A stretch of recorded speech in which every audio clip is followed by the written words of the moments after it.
You're watching Love with Dr. Gandhi on WXII 12. Now entering the stage, Dr. Gandhi.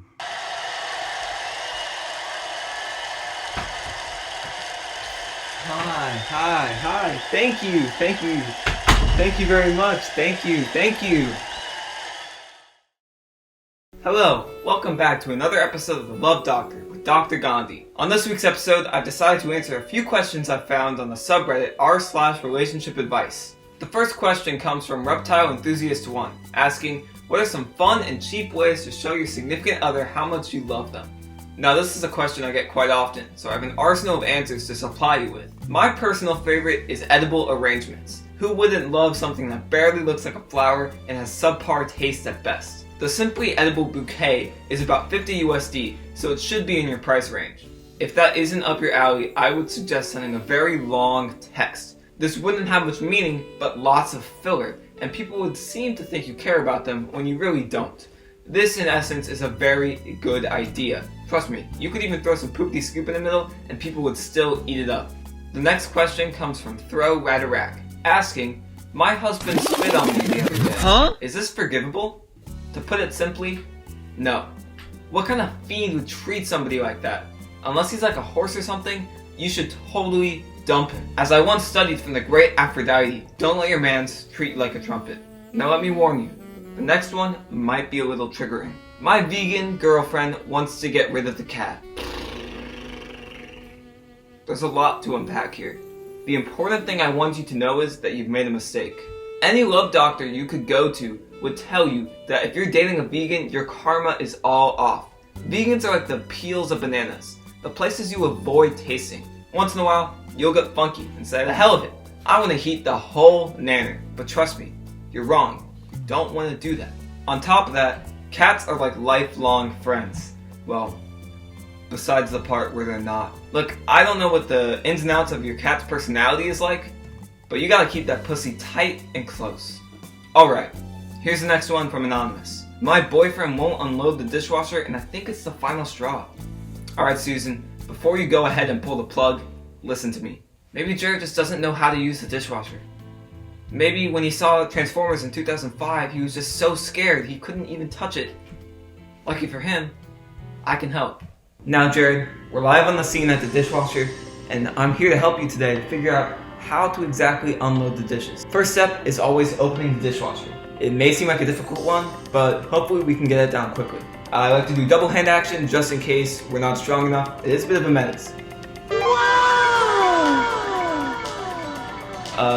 There's a few gambits you can use, but I always like to pull the plates out first, just because it leaves more empty space.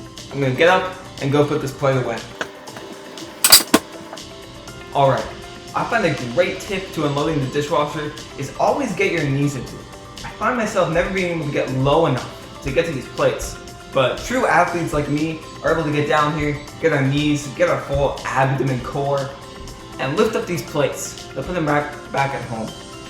Alright, next step, we're going to get into some bowl action.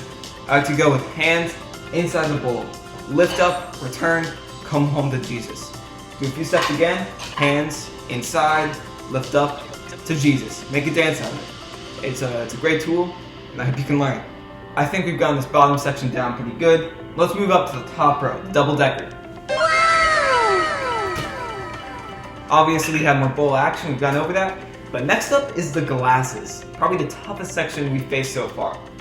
I would suggest getting real down here. I know I said get your knees in early. Get your chest in, holding your breath, and lift up. Only one step can be a bit trickery, but trust me, you got this. Now a strategy I don't use that often, but I've seen many use, is actually the under strategy. So what I'm gonna do here is I'm gonna get under the table and do a reverse layup to actually grab the glass here. Then do a sit-up, get up. Great. You see, Jared, this isn't as hard as you might have thought. It's actually pretty easy. You got this. Back to the studio to finish out the question. Alright, that was fun, wasn't it? Just be sure to show him this part of the video, and from now on he'll be hands-on. Here's to another happy 20 years. This risque situation comes from Bree Sands. Brazilian waxer problems. Well, Bree, sounds like you have no problem at all.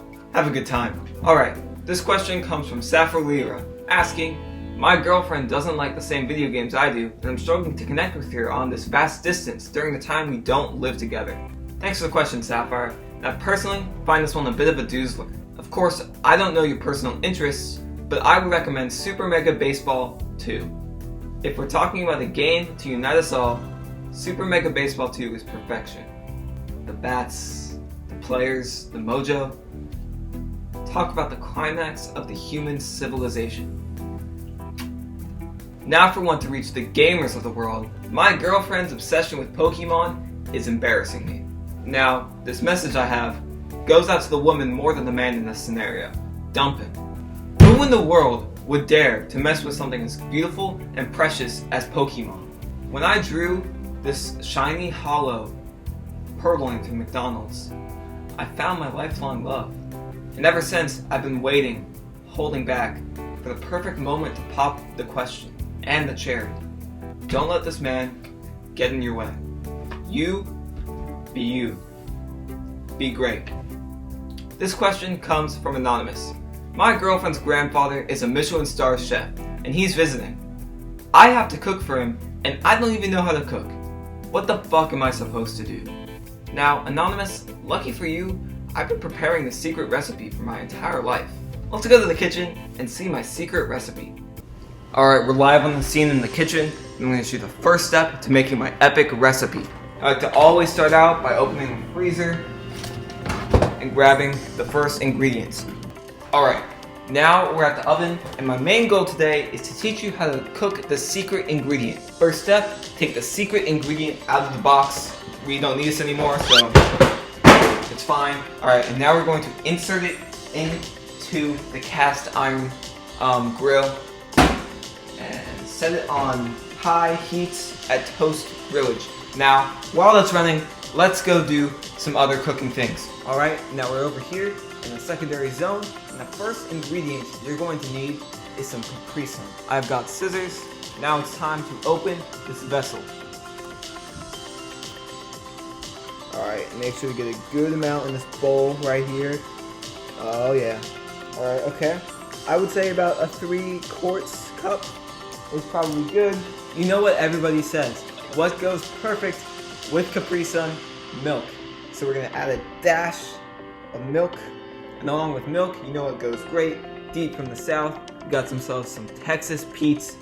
Add about 15 dashes of that into your mixture.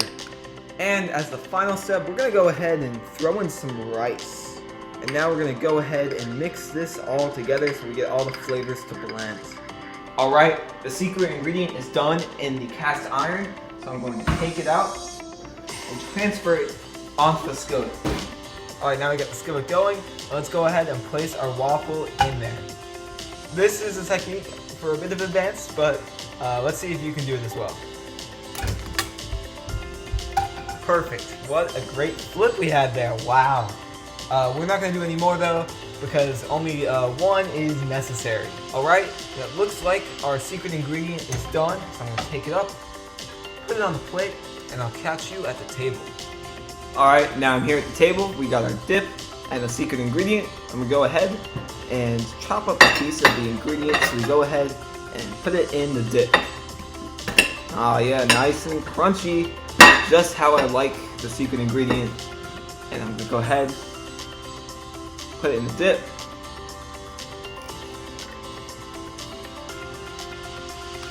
What a great tasting meal. Now, I hope that helps, and good luck cooking. And now, for the last question of the day. My boyfriend became obsessed with Napoleon, and I'm worried about his mental health. Now, this is quite ordinary in the office. We deal with this about approximately every 5 minutes. It's very hard for men to stay away from a shoddy the caliber of Napoleon Bonaparte. I know I don't. I'll be heart to heart with you. This one might be irreversible. The only thing that I could think would help you are some pumpkin spice scented candles and following Cap'n Crunchy on Instagram. The only man sexier than Bonaparte. Well, what a round of questions we've received today. I hope everybody watching has learned a good lesson, and tune in next week to find out if Percy Jackson is a good wedding vow. Have a good week, and always, stay sexy.